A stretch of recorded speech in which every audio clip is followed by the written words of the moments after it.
One of the most common guns that I've seen recommended to newer shooters when they reach out to relatives, they reach out to the gun store sometimes, and even educators on advice on what firearm to purchase as a first-time gun buyer, I end up seeing the revolvers get recommended a lot. Specifically, more of this style, a smaller, lightweight carry size revolver.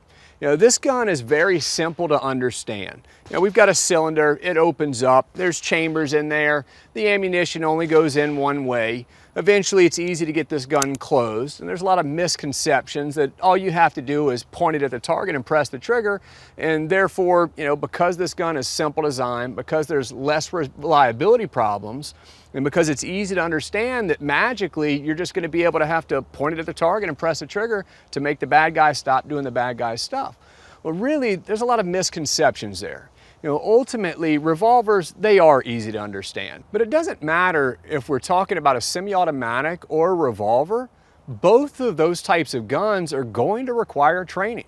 And it's recommended that you get out and get that realistic training.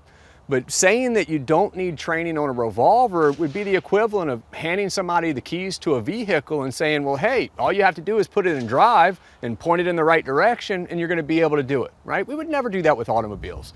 We'd still recommend that somebody learn how to drive that vehicle, and the guns aren't going to be any different. But I want to talk about a couple of these misconceptions. One being that the revolver is the easier gun to learn how to shoot or to shoot. I have this revolver here, and this revolver, from factory, we can expect it to take about 12 to 14 pounds of pressure to be able to activate that trigger back towards the rear.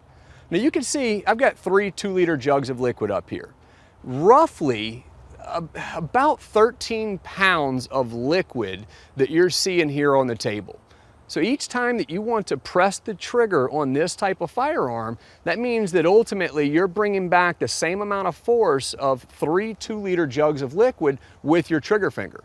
That's just a whole lot harder to pull off, especially with somebody who may struggle with hand strength or have arthritis in their hands. That is a tremendous amount of strength required to be able to bring that trigger back towards the rear.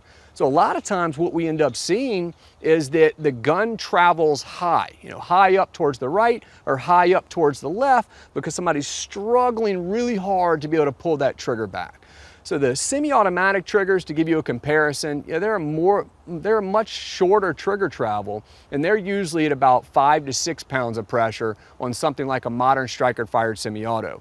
So we're over double the amount of strength required to activate the trigger with a traditional revolver. There are things that you can do to the triggers to be able to lighten them up or to smooth them out, but again, I'd prefer to recommend a firearm that we don't have to make a bunch of modifications for to make it work for that individual. Let's choose something from the beginning that works well for the purpose that we're after. So that's one of the problems. It's going to be that long, heavy trigger travel that it takes to be able to activate that trigger. Another one is going to be the felt recoil. On a revolver, although the cylinder rotates as you're pressing the trigger, when the gun goes off, it doesn't have any moving parts on the firearm, like we would have on a semi-automatic handgun. On a semi-auto, under the recoil, and most of them, when the gun goes off, you've got the slide reciprocating back and forth, back and forth. On the semi-automatic handgun, it has that internal guide rod or recoil spring, and typically, they vary in ranges, but this one that I have in my hand is about 20 pounds of strength that it would take to move this back and forth. So as the semi-automatic goes off, it's compressing that recoil spring to be able to send that slide back forward again after the recoil drives it back. And so because of that, since you have those moving parts, as the gun's going off, it's masking a lot of that felt recoil. You don't notice it much.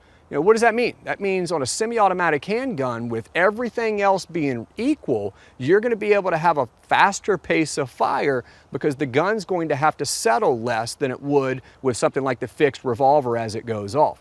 So that's going to be a good thing.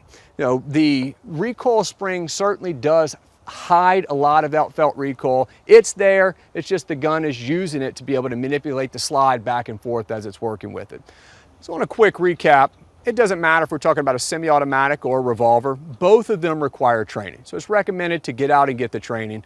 But on those revolvers, you're gonna have a much longer, heavier trigger press that requires a lot more hand strength to be able to pull off. You're gonna have a lot more felt recoil on that revolver than you would a semi-automatic handgun. So if I've got two of the guns just sitting side by side, generally speaking, it's gonna be easier to learn how to shoot that semi-automatic handgun than it would be with that revolver counterpart. It's not a bad gun, it just requires more skill from the shooter to be able to pull off.